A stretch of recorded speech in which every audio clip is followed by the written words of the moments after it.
Hey there. Today, we're diving into a handy new update in the WhatsApp PC app that allows everyone to add members to your WhatsApp group. It's a great way to make group management simpler and more collaborative. Let's get started. First, open the WhatsApp application on your PC. If you're logged in, you'll be greeted with your usual chats and groups. Next, navigate to the specific group that you want to modify. You can find this in your chat list. Once you've located the group, click on it to enter the chat. Now that you're inside the group chat, look for the group name at the top of the chat window. Click on the group name to open the group info menu. This is where all the magic happens. Once the group info menu is open, scroll down until you see the permission section.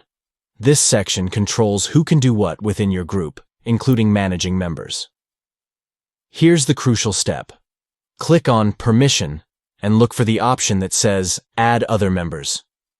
Enable this option to allow all group members to add new members to the group. It's that easy, and there you have it. You've successfully adjusted the settings to let everyone add new members to your WhatsApp group on the PC app. This feature is perfect for groups that thrive on collaboration and inclusivity. Thanks for watching.